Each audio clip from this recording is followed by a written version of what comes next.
जैन रामायण में अयोध्या से रामचंद्र जी निकल गए, सीता लक्ष्मण साथ में आए पुष्पक विमान पे सवार होकर के, और उसके अलावा बहुत सारे विद्याधर राजा भी साथ ही साथ में चलते हुए आए। और जैसे ही वो अयोध्या के नज़दीक पहुँचे तो सीता ने पूछा था, ये कौन सी नगरी हमको देखी नहीं पहले कभी। तो रामचंद्र जी ने भी संभ्रम में विभ्रम चित्त उनका भी चंचल हो गया कि अरे ये तो हमने भी नहीं देखी, उनको भी समझ में नहीं आया। तो उन्होंने पूछा, सेवकों से जाना, और जान करके फिर बोले कि अरे ये तो क्या है, अयोध्या ही है, अपनी ही अयोध्या है। वो इसको ना लंका जैसा बना दिया है, स्वर्ग को मानो उतार करके यहाँ रख दिया है। ऐसी विद्याधरों ने, राक्षसों ने, वानरों ने मिलकर के इस नगरी की रचना करी है। अब उनके समझ में आ गया, वो 16 दिन जो मांगे थे इसलिए मांगे थे, वो अयोध्या की रचना के लिए एक, और हमारा आतिथ्य करने के लिए, सत्कार करने के लिए।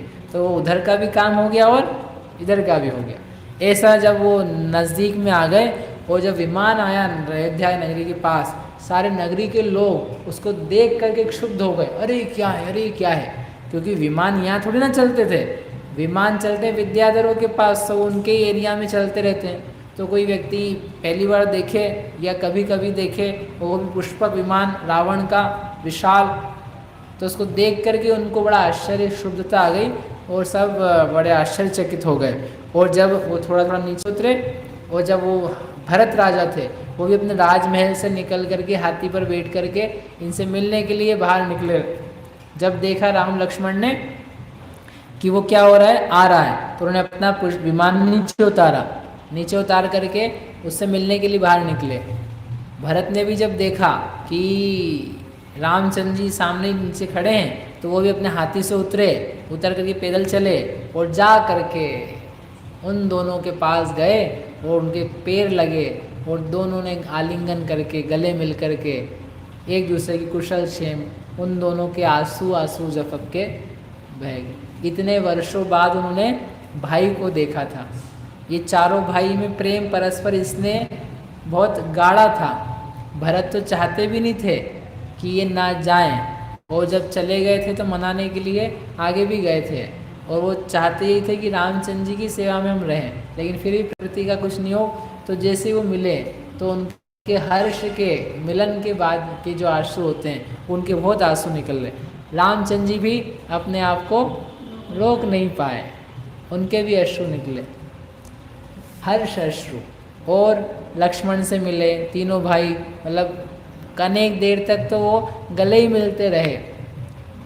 जैसे सम्यक उत्पन्न हो, तो सम्यक उत्पन्न हो के आत्मा का अनुभव हुआ, तो आत्मा का अनुभव हो जाने के बाद में वो अनुभव तो चला गया अंतर मुहूर्त का, लेकिन फिर वो व्यक्ति उसी को लेता हुआ उसमें डूबा हुआ रहे। जैसे कभी कभी खाने की चीज़ आती कि नहीं, खाना तो खा लिया आपने, लेकिन उसका रस जो था वो गटक चुके हो, लेकिन फिर भी स्वाद आ रहा है, जिसको आप बोलते हैं ना अभी थोड़ा सा खा लो, नहीं नहीं, मुंह का स्वाद बिगाड़ना नहीं चाहते हम, तो मुंह में तो चला गया ना, लेकिन उसका स्वाद बना रहता है। ऐसे वो मिले तो मिल करके कहीं दूसरा कुछ काम करने के मन नहीं हुआ। जैसे सकल खगेशर बन भरपूर, क्रीड़ा करत अधिक जिहि भूर, तब ही भरत गज चढ़ जिहि बार, भ्रात शत्रुघ्न लीने लार। और इतने में वो भी आ गए थे, शत्रुघ्न नाम के इनके चौथे भाई, वो भी अपने हाथी पे सवार होकर के चलते हुए आए थे, और वो भी आकर के मिल गए थे। गाड़े मिली पायो सुख सार, क्षेम कुशल पूछी जिहि बार, सकल स्वजन के आनंद भया, सोच सर्व विधि के तब गया। सब गाढ़े रूप से मिले, सबने एक दूसरे का आलिंगन किया, और विद्याधर राजाओं ने और इनके नगरी के राजा थे, उन सब लोगों का आपस में मिलन हुआ, और बहुत प्रसन्नता से एक दूसरे की उन्होंने कुशल क्षेम पूछी। जैसे कोई मिलता है तो पूछते ना, क्यों भाई कैसे हो, रोज मिलता है तो उससे बोलते क्यों भाई कैसे हो, और बहुत दिन बाद मिले तो कैसे हैं आप, क्या रही, कैसे रही, सब ठीक तो है, अंग उपांग सब कुशल हैं, आपका हृदय कुशल है, आराधना कैसी है, स्वाध्याय, भक्ति, धर्म में चित्त, प्रसन्नता, उत्साह, वो सब का सब उन्होंने जैसे पूछते हैं जगत में, वैसे उन्होंने अपने भाइयों से एक दूसरे से पूछा। समस्त स्वजन को क्या हुआ, आनंद हुआ। जितने घर के लोग थे उनको बहुत आनंद हुआ।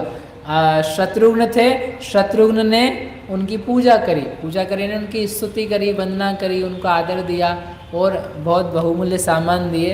ऐसा करके फिर भरत को भी उन्होंने किससे बिठा लिया, पुष्पक विमान में बिठा लिया और विमान पे आरूढ़ करके चलो अब अपन अंदर चलते हैं। मतलब ये नगर के बाहर की जैसे स्थिति थी, वो बाहर आए थे लेने के लिए, अगवानी करने के लिए, और ये देखा था आता हुआ तो उन्होंने विमान उतार दिया था। अब विमान में बिठाया और बिठा करके ये जा रहे हैं।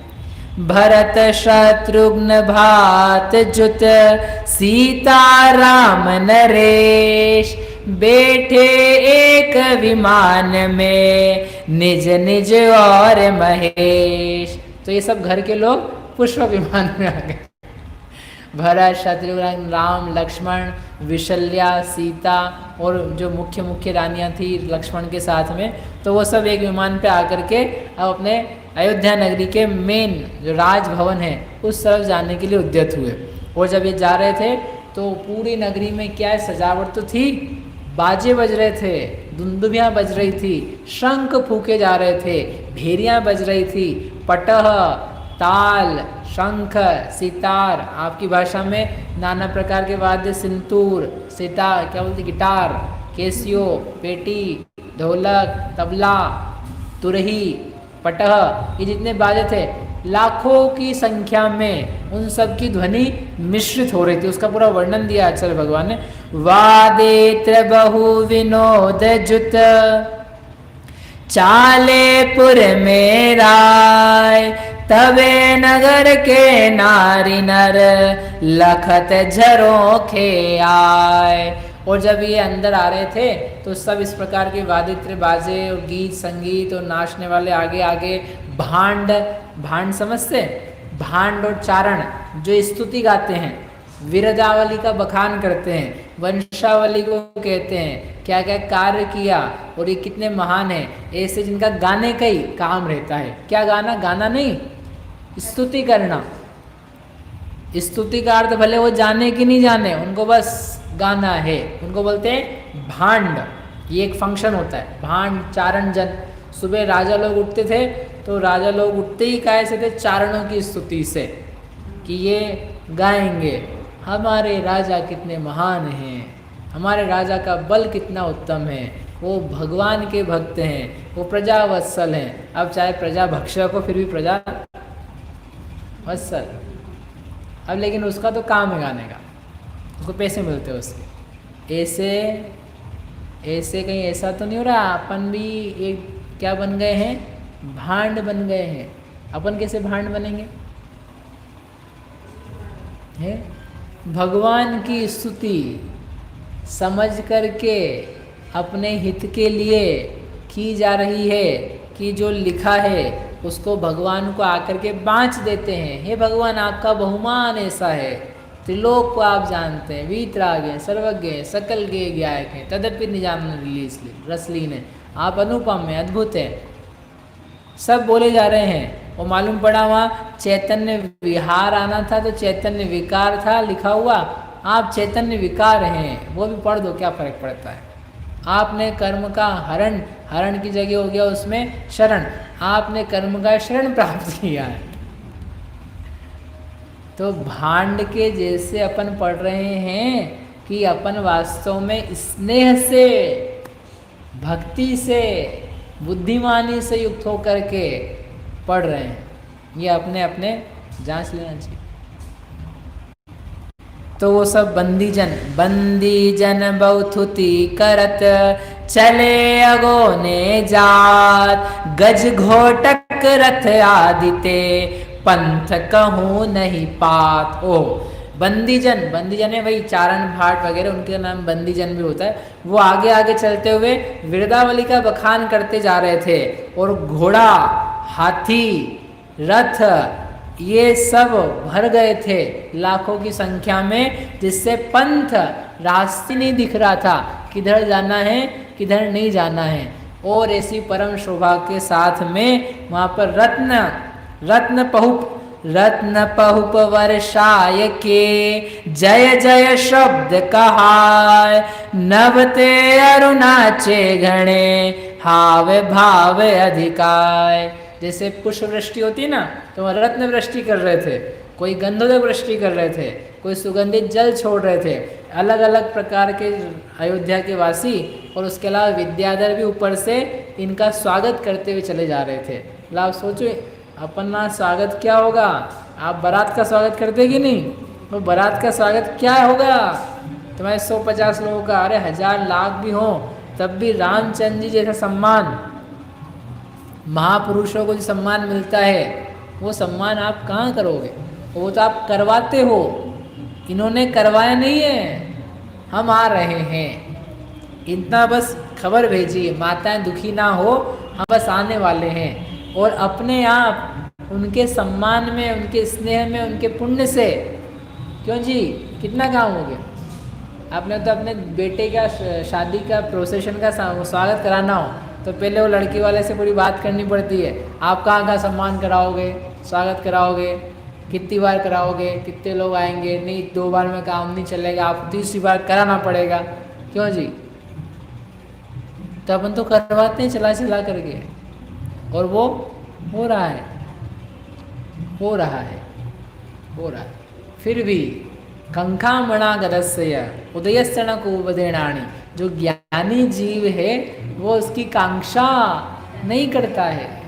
उस भोग के कर्म के उदय में आने पर भी उस कर्म के फल का भोक्ता नहीं बनता है, तब तो उसको ऐसा कर्म का फल आता है।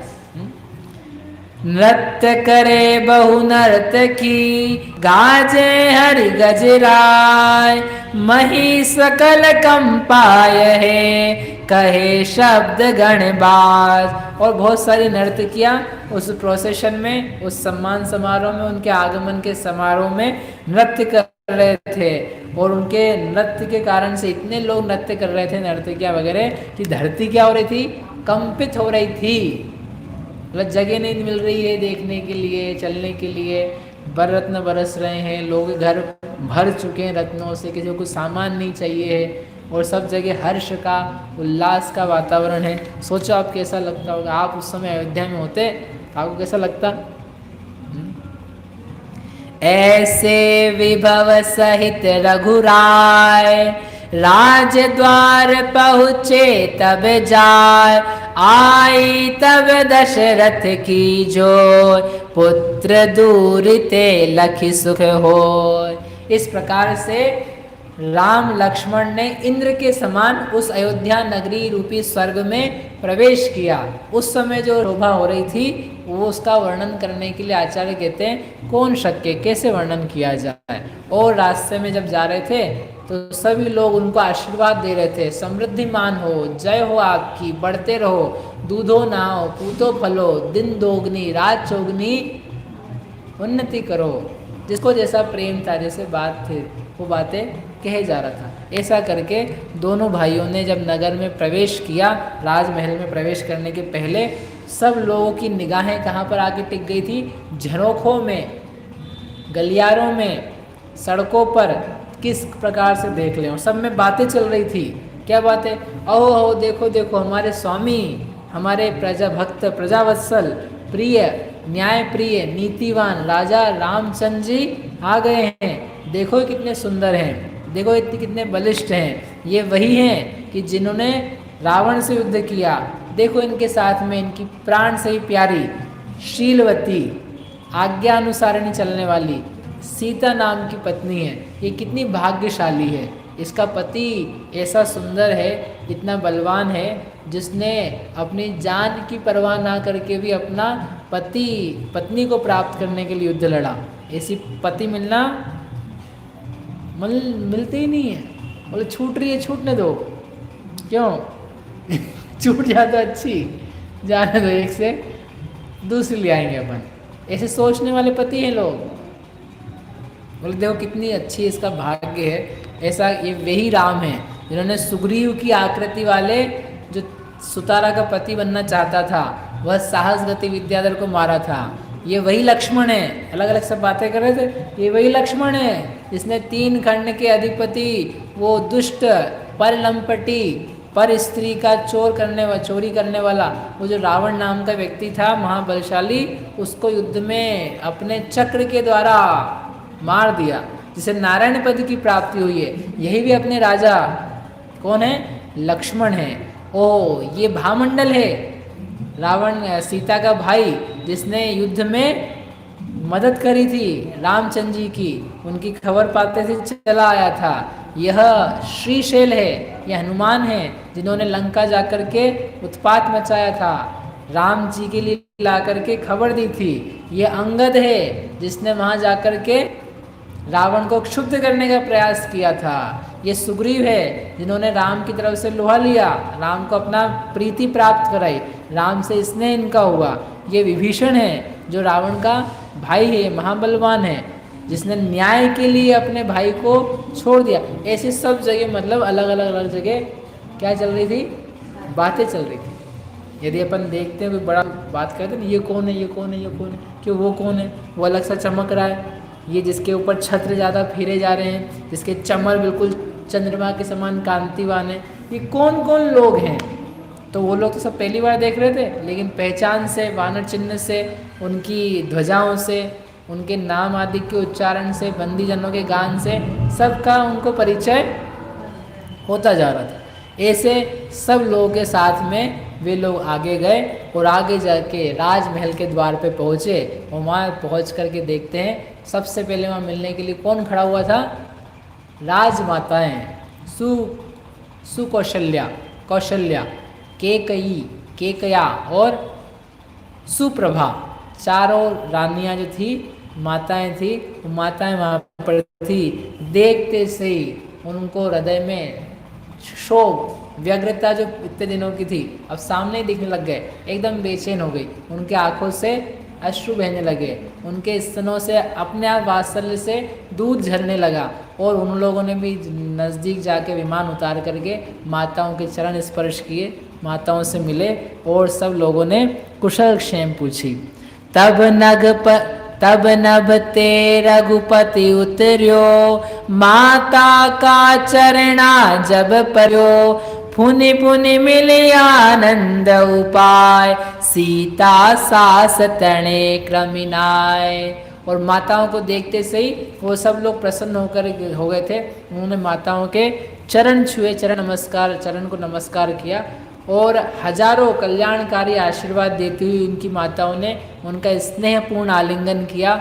उनको दोनों को, माता को और पुत्र को, उस समय जो सुख प्राप्त हो रहा था, मोह जनित सुख, वो उनको ही प्राप्त हो रहा था। उस समय उनकी दशा अनिर्वचनीय भाव को प्राप्त हो गई थी, स्वसंवेद्य सुख उनको मिल रहा था और बार बार उनका सिर, मस्तक, बच्चा होगा ना बहुत दिन बाद मिले, मस्तक स्पर्श करे, सिर स्पर्श करे, हाथ पे, ठीक तो बेटा, हाथ वाथ तो ठीक है तुम्हारे, कोई टूट फूट तो नहीं गए, बढ़िया, ऐसे करके उनको मतलब बहुत कांपते हुए हाथ से प्रेम से उनसे मिली और मिल करके सब एक दूसरे से अपने समाचार पूछती हुई, कुशल क्षेम पूछ करके उनका वो समागम हुआ। फिर वो जो पुत्र वधुआं थी, सीता, विशल्या आदि, उन्होंने भी क्रम से आकर के माता को नमस्कार करके उनसे प्रेम पूर्ण सबकी बातें हुई और ऐसा करके इन सब का मिलन, अयोध्या में आगमन आज के दिन पूरा हुआ। सब लोग आप आपस से कुटुंबी जन मिल गए। मज़ा आया कि नहीं आया? क्या मज़ा आया? कुटुंब के मिलने पे आनंद आया। अरे ये आत्मा समाज, आत्मीय समाज, आत्मीय गुणों की संपत्ति, ये कुटुंब, ये प्राप्त हो तो आनंद है। जैसे यहाँ बाहर का आनंद दिखाई दे रहा है, इतनी भेड़ियाँ बज रही है, इतना गुणगान हो रहा है, ऐसे अपने आत्मा के गुणगान की भेड़ियाँ बजे। अपनी आत्मा जननी, आत्मा जनक, आत्मा बंधु, आत्मा रमणी, आत्मा पुत्र, ये सब दिए प्रवचन सार जी में, ये सबसे मिले तो आनंद हो। दीक्षा लेने के लिए जाने वाला दीक्षार्थी कहता है, हे जननी, मैं अपनी अनादि जननी से मिलने जा रहा हूँ। हे जनक, मैं अपने अनादि जनक के पास जा रहा हूँ। हे पुत्र, मैं तुम्हारा पिता नहीं हूँ, मैं अपने स्व पुत्र अपत्य के पास जा रहा हूँ, जो मेरी स्वयं का पुत्र है, मेरा स्वयं का स्वभाव है। हे रमणी, तू मुझे रमण नहीं करा सकती है, मैं स्वानुभूति रमणी से मिलने के लिए जा रहा हूँ। और ऐसे कुटुंब से मिलता है तो हर्षित होता है। कब मिलता है? दीक्षा लेकर के। दीक्षा लेकर एक कुटुंब मिलता है, समाज मिलता है।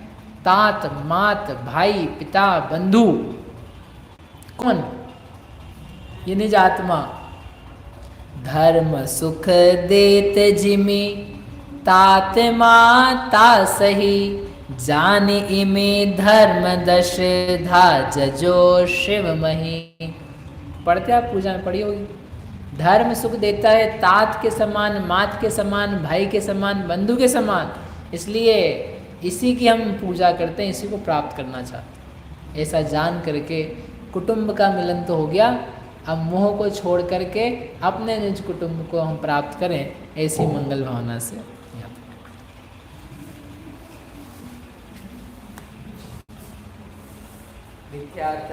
नाश वे को ज्ञान के प्रकाश वे, आपा पर भास वे को भानु सी बखानी है। छहो द्रव्य जान वे को बंद विधि मान वे, सब पर पहचान वे को परम प्रमाणी है। अनुभव बताए वे को जीवन के जताए वे, काहू सताए वे को भव्य उदयानी है। जहाँ तहाँ तार वे पार के उतार वे को, सुख विस्तार वे को यही जिनवाणी है। हे जिनवाणी भारती तो ही जपो दिन रहे, जो तेरा शरणागत है सो पावे सुख जय। जावाणी के ज्ञान ते सूझे कालो, सोवाणी मस्तक